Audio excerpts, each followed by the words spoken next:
Pardonnez 70 fois 7 fois. Salut les cathos, regardons ensemble cet épisode entre Pierre et le Christ sur le pardon. Matthieu 18. Alors Pierre s'approcha de lui et dit, « Seigneur, combien de fois pardonnerai-je à mon frère lorsqu'il péchera contre moi? Serait-ce jusqu'à 7 fois ?» Pierre, qui a tant reçu du Christ, se demande à ce moment-là combien de fois devra-t-il pardonner à son frère.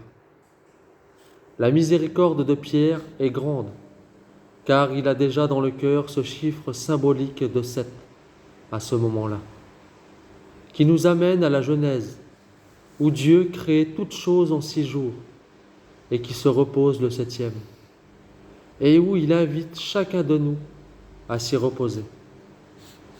Ces 6 jours de création sont pour nous aujourd'hui chrétiens, à la suite de Dieu, de travailler à cette vigne où chacun est appelé à travailler.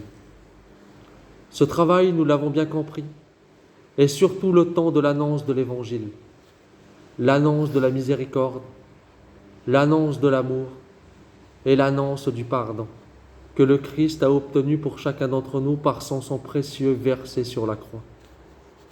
Les cathos, n'est-ce pas le moment pour nous aussi de vivre de ce que nous annonçons? Écoute saint Paul dans sa lettre aux Corinthiens. De même aussi, le Seigneur a ordonné à ceux qui annoncent l'Évangile de vivre de l'Évangile. Bien-aimés de Dieu, qu'est-ce qu'il y a de plus important? D'annoncer l'Évangile ou d'en vivre?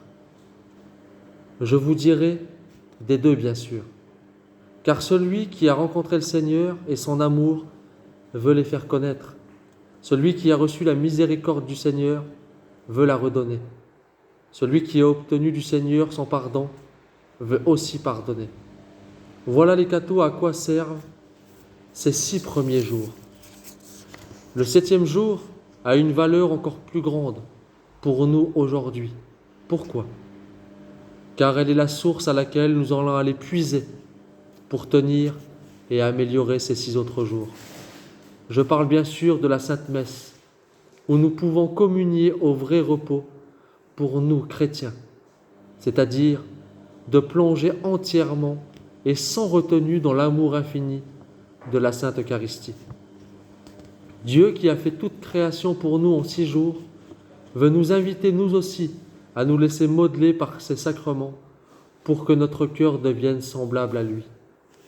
Pour qu'à sa suite, là où lui, Dieu, s'est reposé le 7e jour, nous aussi, nous pouvons y trouver le repos de notre âme, qui sera pour chacun la fin de sa vie. Ne laissons donc pas la haine et la rancune contrarier ce que Dieu a préparé pour chacun d'entre nous. Une place au festin des noces de l'agneau. Et de cet amour incomparable à laquelle notre cœur aspire, qui se trouve seulement auprès de notre Dieu, et où les saints et saintes sont déjà comblés de grâce. Frères et sœurs, si nous pensons que de vivre de sa foi est difficile, si nous pensons que de pardonner 7 fois à son frère est difficile, comment pourrions-nous entendre la réponse de Jésus à Pierre? Écoutons. Jésus lui dit, « Je ne te dis pas jusqu'à 7 fois, mais jusqu'à 70 fois 7 fois. » Les cathos, nous pensions que la miséricorde de Pierre était grande, mais par cette réponse de Jésus, il nous montre qu'elle n'était limitée qu'à un chiffre.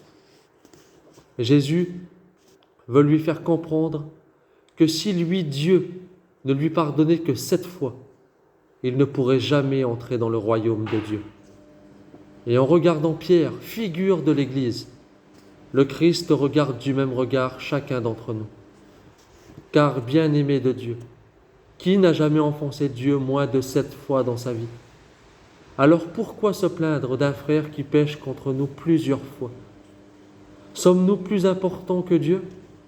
Si lui qui est Dieu et maître de l'univers pardonne, nous, qui sommes de pauvres pécheurs, devons, à l'image du Maître, pardonner aussi. Les cathos, Le Christ nous invite à aller au-delà de ce que notre cœur est capable. Voilà pourquoi il rajoute à Pierre, non pas 7 fois, mais 70 fois 7 fois. Cela pour nous dire qu'il ne doit pas y avoir de limite dans notre pardon, ni un chiffre, ni un mal ne doit avoir l'avantage sur notre miséricorde. Si nous doutons encore dans notre cœur à pardonner le mal que l'on a pu subir, écoutons saint Paul pour terminer en Éphésiens. Soyez bons et pleins de compassion les uns envers les autres.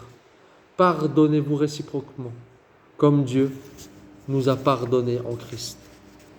Que Dieu vous bénisse et à plus les cathos.